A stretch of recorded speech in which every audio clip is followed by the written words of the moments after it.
നിങ്ങളിലേക്ക് സ്വർണ്ണവില കൃത്യമായി എത്തിക്കുന്ന ഈ ചാനൽ സബ്സ്ക്രൈബ് ചെയ്യാനും നോട്ടിഫിക്കേഷൻ ലഭിക്കുവാനായി ബെല്ലൈക്കൺ അമർത്താനും മറക്കരുത്. അതുകൂടാതെ നിങ്ങളുടെ ഓരോ ലൈക്കും വിലപ്പെട്ടതാണ്.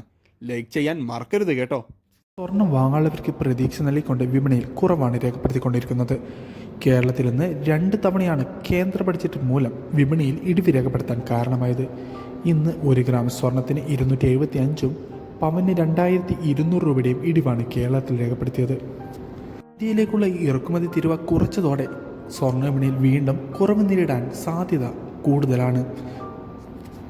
ഇന്നത്തെ സ്വർണ്ണ വിപണിയിലെ ഇടിവ് ഏറെ പ്രതീക്ഷ നൽകുന്നതാണ്. അതോടെ ഇന്നത്തെ കേരളത്തിൽ 22 ക്യാരറ്റ് സ്വർണ്ണവില 1 ഗ്രാമിന് 6495 പവന് 51,960 രൂപയിലുമാണ് വ്യാപാരം പുരോഗമിച്ചുകൊണ്ടിരിക്കുന്നത്. വിപണിയിലെ അപ്ഡേറ്റ്സുകൾക്കും വാർത്തകൾക്കുമായി ചാനൽ സബ്സ്ക്രൈബ് ചെയ്യാൻ മറക്കരുത്. Thanks for watching gold price Kerala today.